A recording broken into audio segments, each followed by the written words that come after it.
诏赐前王座，赐前王上座。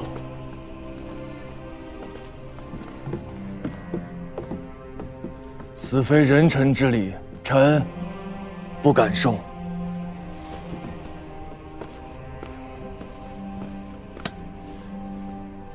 10年之前，朕就将三公一在职在这大朝之上的坐席给去了。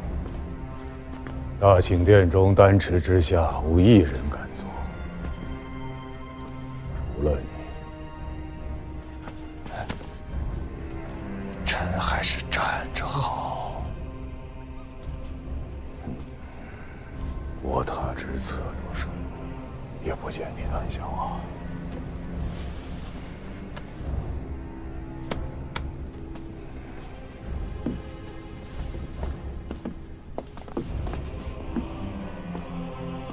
吴越前王，诸亲都识得吧？30年前，他可是在这大殿上动过刀子的。你们中间有许多人，今日一道表，明日一道章，说来说去，无非就是一个意思：疑前王有不臣之心。今日前王自家就在这殿中。哪个心里有疑，尽管站出来问。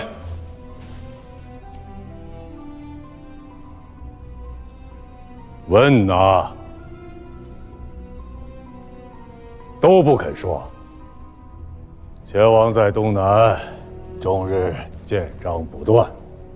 今日前王当面，诸亲一个个的都不说话。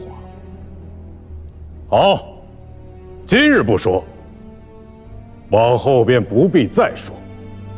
一日前王回了东南，谁要是再在朕的耳边过早，朕就让他去到东南13州任官，用自家的眼睛亲眼看看，前王是否有不臣之心。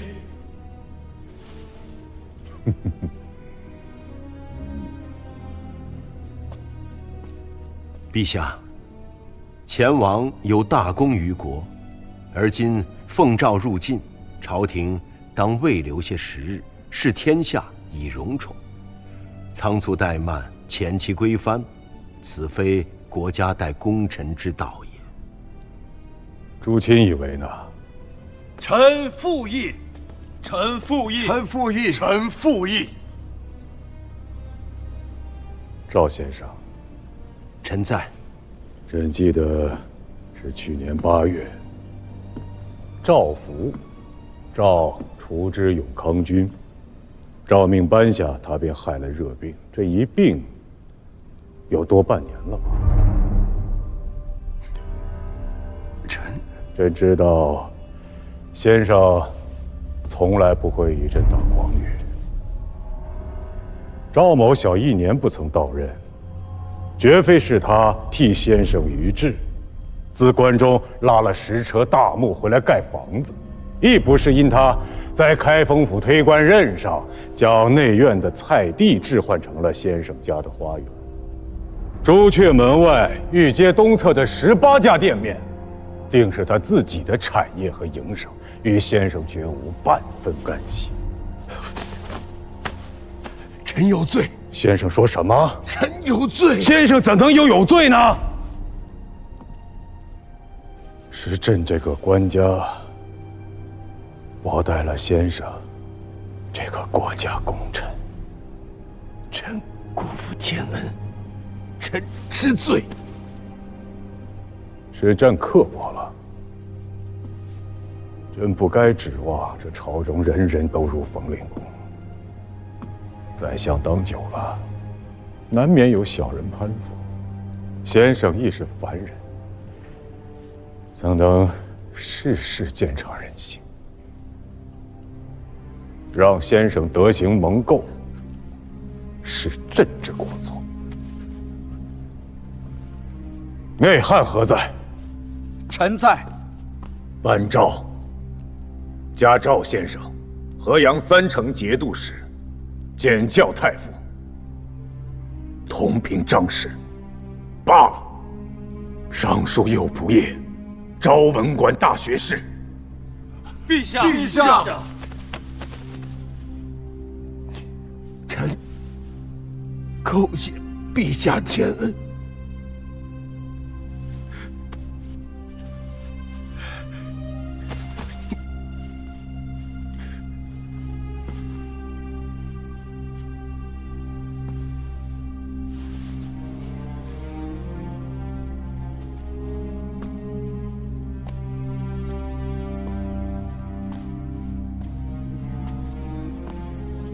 第二道诏命：太师尚书令天下兵马大元帅吴越国王钱俶，加10亿3千户，实封1000户。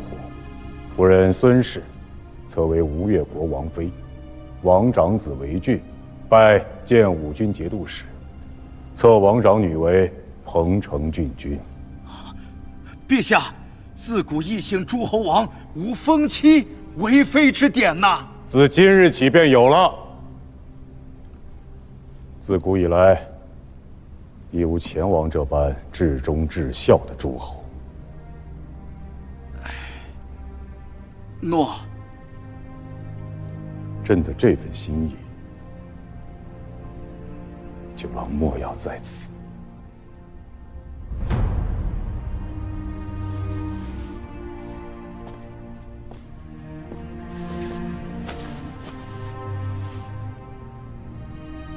臣叩谢天恩。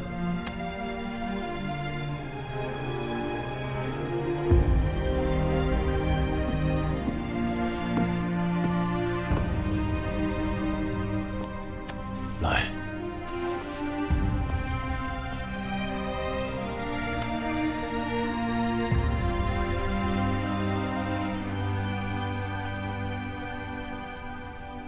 门下贤妃起义，剑骨缺实。吴越国夫人孙氏，义范端肃，操履坚正，以尔贤明有素，令书流芳，立我元臣，开于列国，推心清淡，金石无虞，抗制荡平，烟尘共扫。于宣趋相位之朝，敌一线横黄之节。以前古未行之典为大朝特出之恩，册为吴越国王妃。是。臣妾叩谢陛下天恩。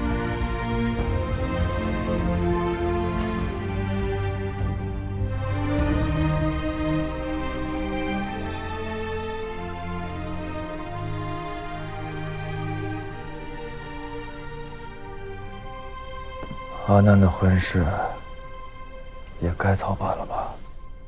在王都的时候，顾家、胡家全都被你拒了，我就知道你心中另有想法。我又有什么想法？不就是想多留几年吗？找个北方的读书种子，如何？想好了？世道不同了，长枪大戟未必能护他周全。太平年下要得日子长久，还是得找一个道德文章里读出来的。时间呢，过得真快，像做梦一样。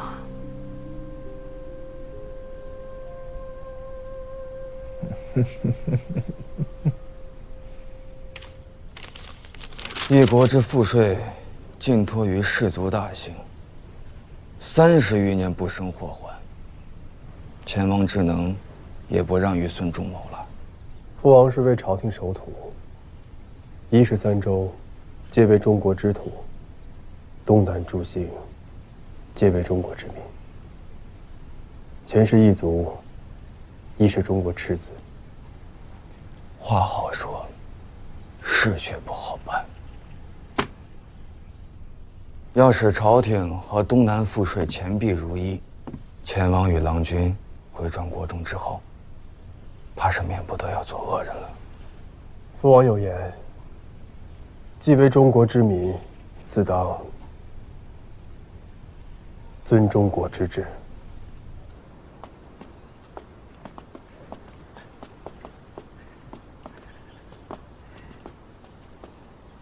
官家有诏，大王来了，可自行入济阴殿。哦，此殿被官家下了禁制，只有宫内不识字的黄门内侍，方可进殿洒扫。无论诸王公卿在之大臣，擅入者，皆死罪。只有晋王与前王得赦其罪。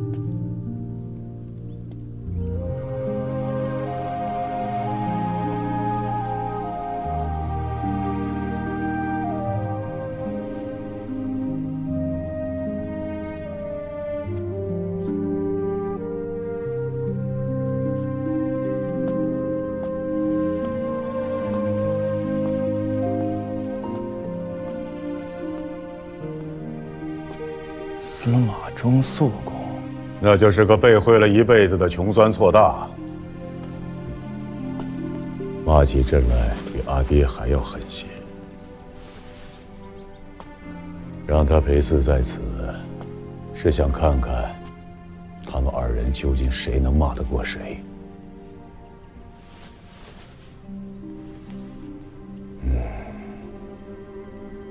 前前后后，朕一共给你送出过8封国信，你却一封也不曾回得。直到第9封，朕总算盼来了你的回信，却不是你自家亲笔，而是元帅府代你。臣不恭，臣有罪。你拿面镜子照照，你这脸上哪有半分知罪的样子？那任凭陛下处置吗？好，好，有恃无恐。哎呀，你呀，闹了朕10几年，为的便是这老屎子。不要以为天下间只有你9郎最讲情分，最重义气。随我来。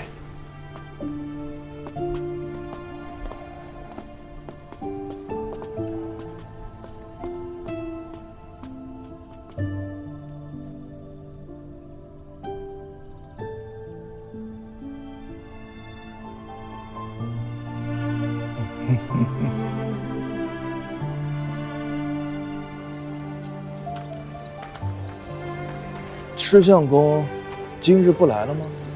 佛出进城，不是这个时辰。等九哥下次来，我请九哥去大相国寺烧猪月，大快朵颐。此时定会叨扰二郎。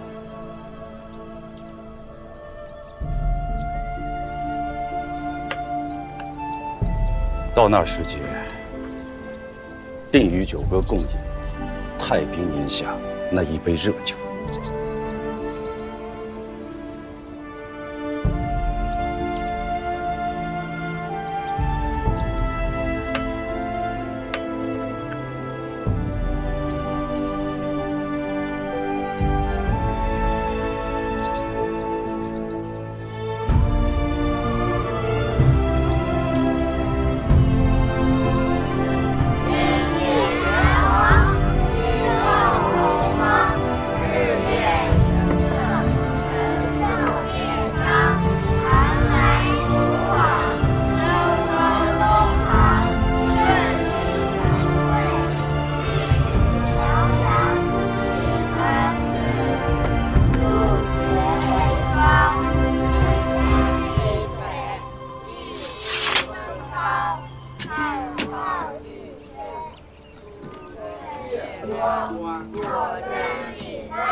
家父来信了，招学生去西府泽能院应试，学生不想去。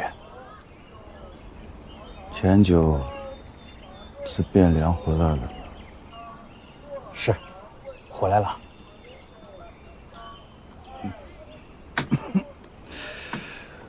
也该轮到他请教。又要开战了吗？那就要看他们两边究竟是怎么想的。先生说过，赵官家和前王是旧识，英雄切阔海内知己。可天下事从来不是两家的事，更不是两个人的事。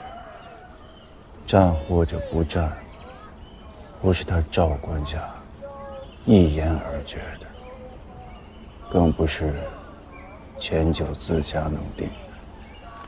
依先生之意，天下大乱，亦或是天下大治，究竟何人说了才算呢？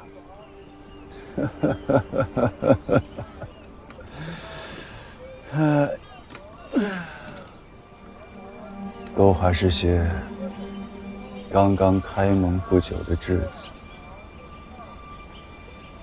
安慰了。先生，唐太宗修氏族制，录了多少家姓氏？凡293姓，1651家。乱了100多年，293姓。如今还剩下多少？孤在京师居留月余，政事堂收到了要将孤留在京师的表彰，共计381道。临行前，官家都封在这口箱子里，让孤带回去。特意嘱咐，让孤回到王都之后，再行差阅。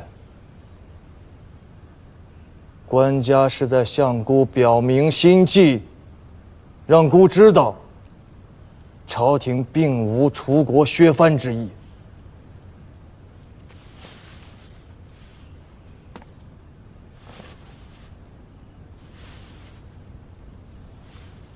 大王此语，实属自欺欺人。哦，孤如何自欺欺人了？朝廷已是图穷匕现，大王却犹在沾沾自喜。吴越亡国无日矣。先生，你这是在危言耸听啊！江南与东南唇齿相依，唇亡则齿寒。如今李氏已出国，唇已不存，我吴越是各在他赵官家口中一颗小小的石子。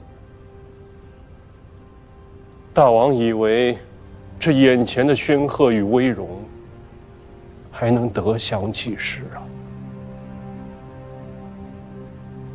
先生冒犯于孤，孤忍得。可先生诽谤天子，孤却是忍不得。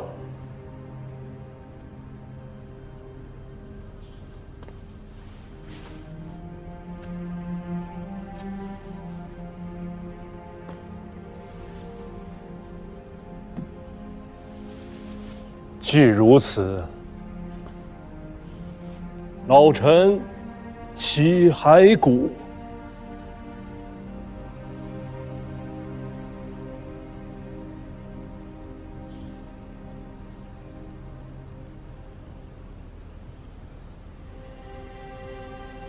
你我相伴30载，先生真要弃孤而去吗？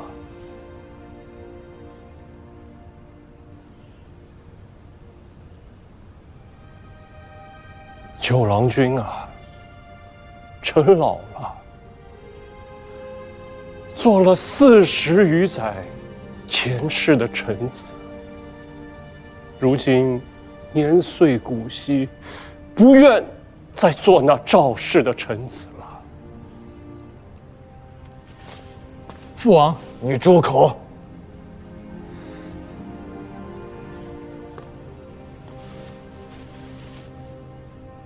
恳请大王成了老臣的忠节。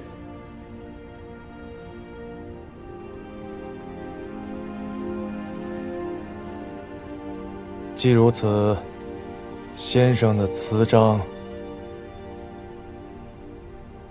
允了。大王，鸿儒院女教拜先生为太师，中武、宣德、奉国3镇节度使，判浙东安抚大使，兼浙东营田阙税大使，提举苏、秀、明、胡、台、温6州长平氏。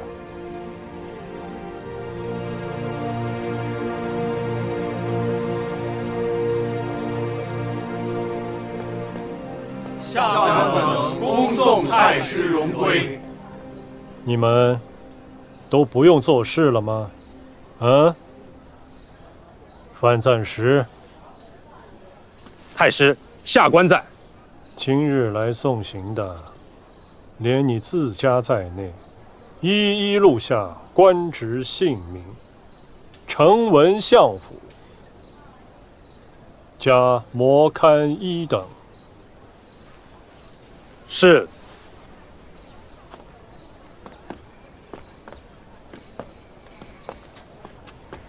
你那个在宁海乡下教书的儿子，近日可有来信？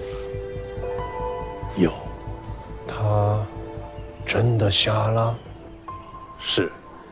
犬子没有来信，必要问及名目的钥匙。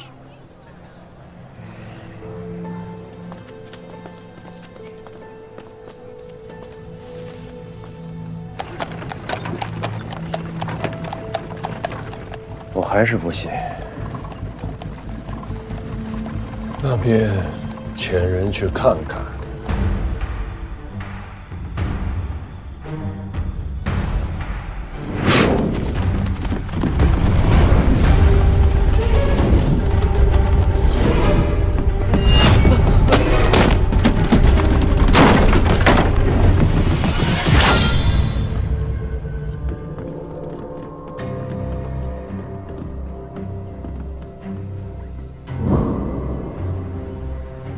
钱家还是赵家，左右都是个死，又有何区别？黄泉路上，先来后到，还是有别的。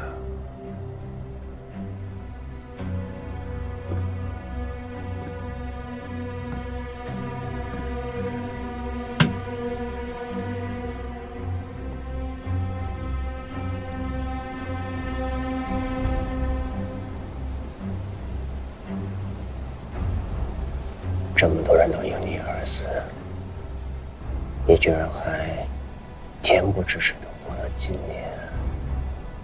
死了那么多人，可这该死的世道依旧未死。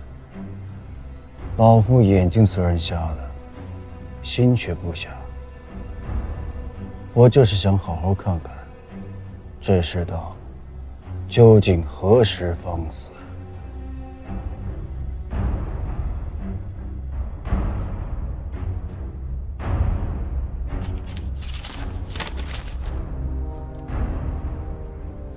等我认得，有意安置你为台州团练副使。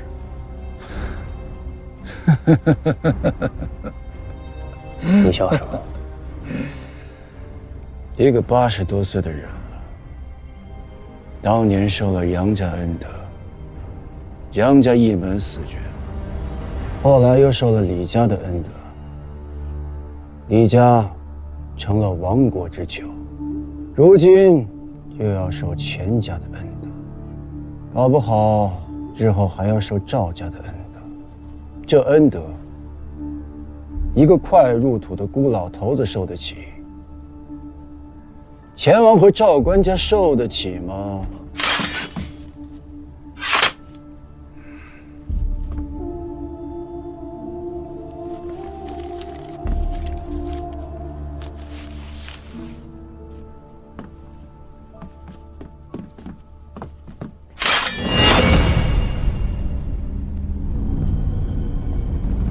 接着，你瞎了，这一辈子都是。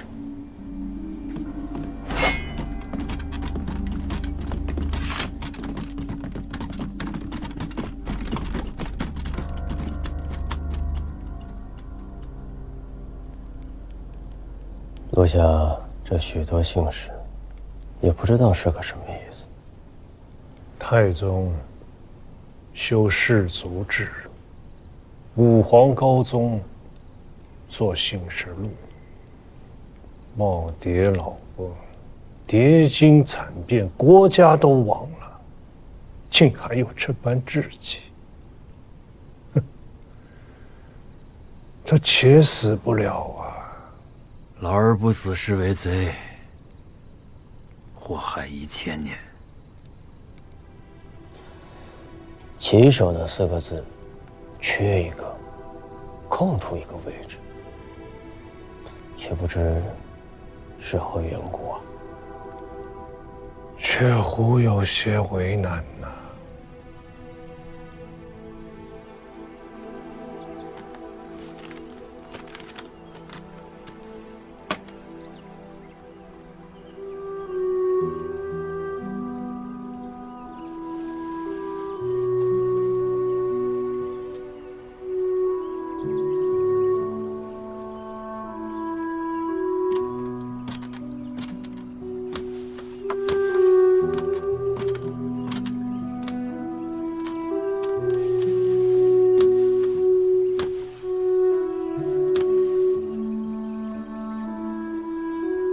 李氏已向赵氏称臣，不宜忽居其上。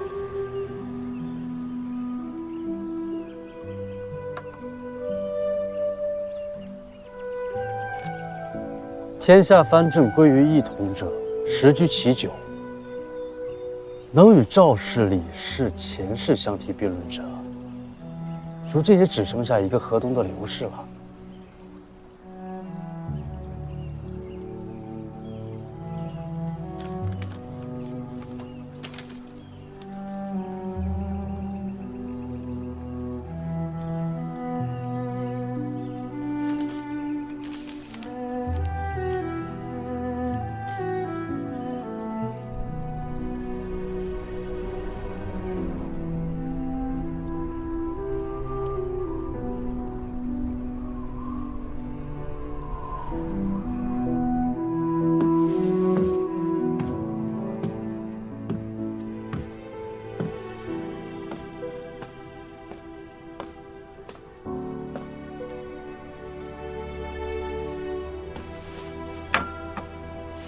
段家的使臣还在界北巷候着，中书门下那边，薛相公和沈相公是主张安抚的。兵荒马乱也好，太平年间也罢，文臣们都不主张战事的。鞭长莫及，运粮太困难了。吴越堕落，深入不毛。母后才是真神仙。这条大河以外，眼下还定不下来呀。哎，啊！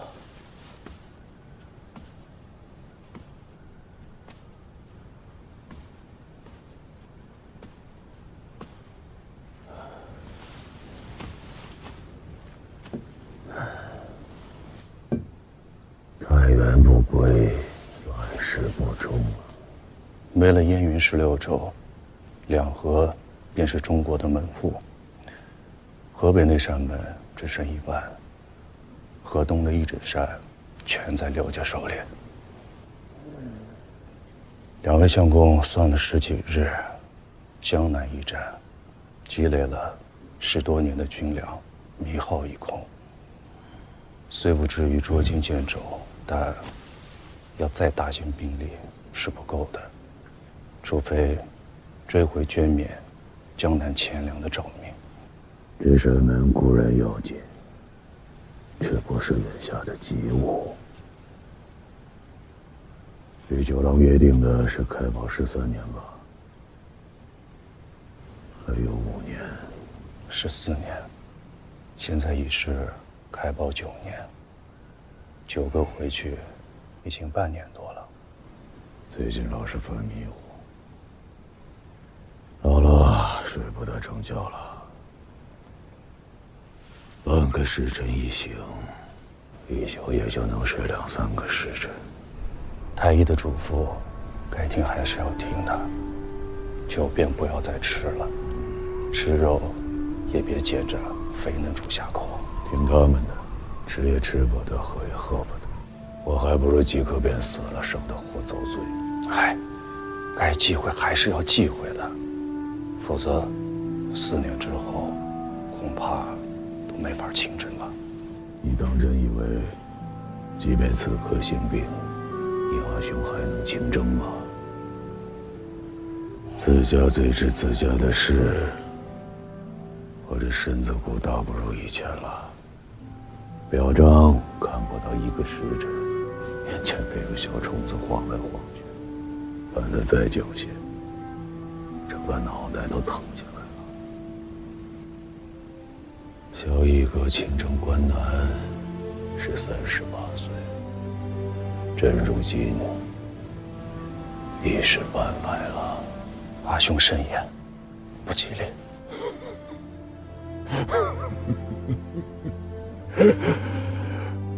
不吉利？这世道什么时候吉利过？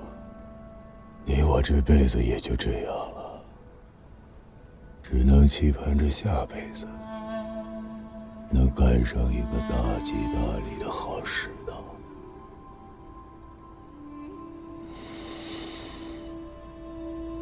刘家的这一走辛苦，你去吧。我？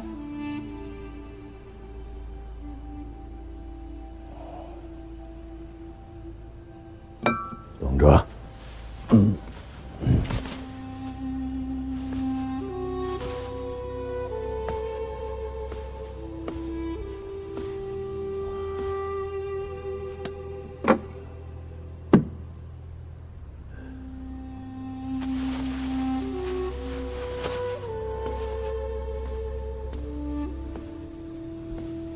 这是朕当年自太原的河东节度使司的旗杆上扯下来的，替朕挂回去。阿兄不可，此乃天命，臣弟不敢。狗屁天命！这就是面破旗子，是这乱世的遮羞布，朕亲手扯下来的。它跟这世道一样，破破烂烂，上面沾满了天下人的血。哎，站起来！站起来！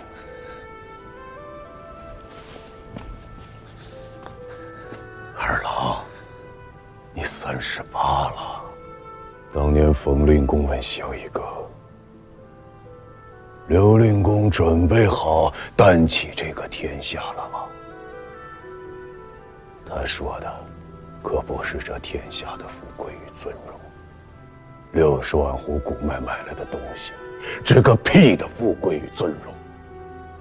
他说的是这世道，这个担子总得有人来担，哪怕再艰难再狼狈，也得有人来担。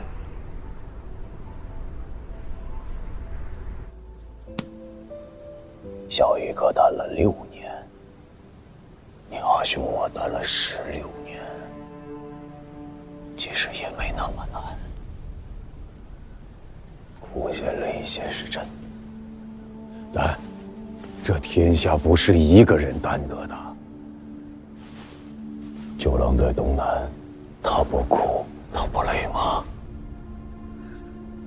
可臣弟于军事实在是……凡事仔细些，粮饷上用心些，待士卒们好些。师曹北来唐玄师，勇谋西去汉将军，无非就是这些事情。啊，臣弟是。早该带你去阵前见识见识。柳纪元这小子比你还小3岁，破落天子却做了8娘。拿着，这，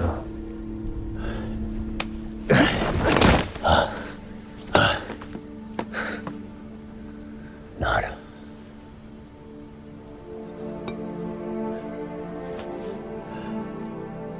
看他，看！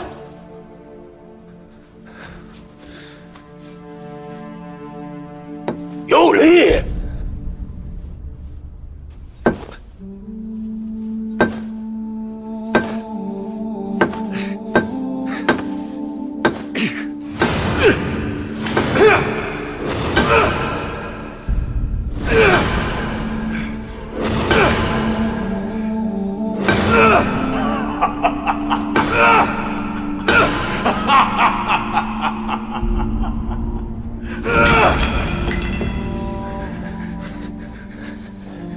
也没那么难吧？阿兄，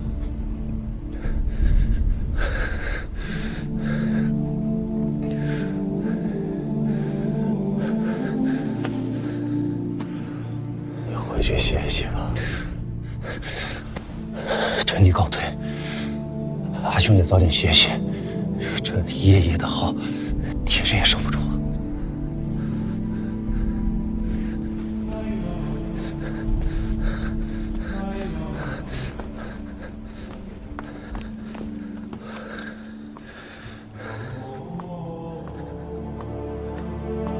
二郎，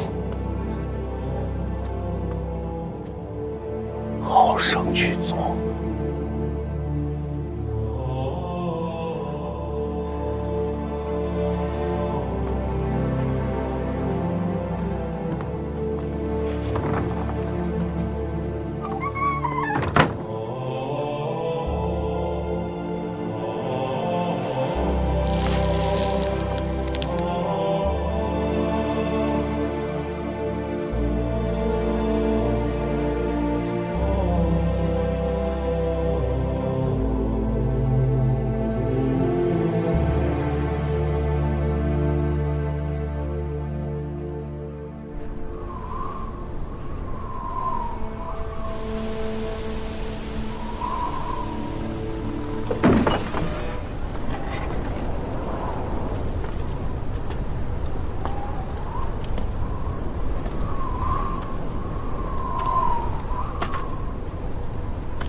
官家，陛下，官家，陛下，官家，快传太医禀报皇后。